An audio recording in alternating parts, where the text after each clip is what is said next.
భద్రాచలం పక్కనే ఉన్నటువంటి 5 గ్రామ పంచాయతీలని తెలంగాణలో భద్రాచలానికి అనుసంధానంగా కలపాలని ఒక పక్కన ప్రజలందరూ భావిస్తూ ఉంటే నిన్న అసనిపాతం లాగా ఒక వార్త రావటం జరిగింది.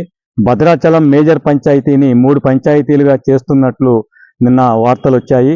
ఇది ఖచ్చితంగా ప్రజల్ని మోసం చేయటమే. భద్రాచలం పట్టణాన్ని 3 పంచాయతీలుగా చేస్తే భద్రాచలం అస్తిత్వమే ప్రమాదంలో పడేటువంటి అవకాశం ఉంది. ఇక్కడ పాలనాపరమైనటువంటి ఇబ్బందులు అనేకం వస్తాయి. ఆ భద్రాచలానికి సంబంధించి చెత్తబోయటానికి స్థలం లేనటువంటి పరిస్థితుల్లో ఈ భద్రాచలం పట్టణాన్ని 3 పంచాయతీలుగా చేయటం అంటే ఖచ్చితంగా అది ప్రజల్ని మోసం చేయటమే.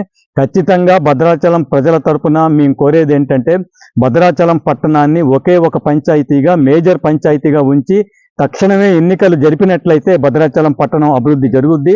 2013లో భద్రాచలం గ్రామ పంచాయతీకి ఎలక్షన్స్ జరిగాయి. అప్పుడు ఒక సర్పంచి 20 మంది వార్డు మెంబర్లు ఎన్నిక కావటం జరిగింది.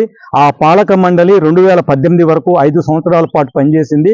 అప్పుడు భద్రాచలం పట్టణం అంతా కూడా చాలా వరకు అభివృద్ధి చెందింది.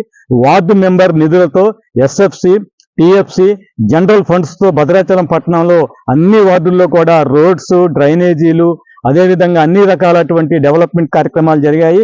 అదేవిధంగా ఎస్టీ, ఎస్సీ సప్లై నిధులు కూడా రావటం జరిగింది. దాని ద్వారా భద్రాచలం పంచాయతీని 2013 నుంచి 2018 వరకు 5 సంవత్సరాల కాలంలో మనం అభివృద్ధి చేసుకోవడం జరిగింది. కాబట్టి రాష్ట్ర ప్రభుత్వం తక్షణమే ఈ 3 పంచాయతీలు అయినటువంటి జీవోని రద్దు చేసి వెంటనే మేజర్ పంచాయతీగా ప్రకటించి తక్షణమే ఎన్నికలు పెట్టాలని చెప్పి మేము డిమాండ్ చేస్తూ ఉన్నాము.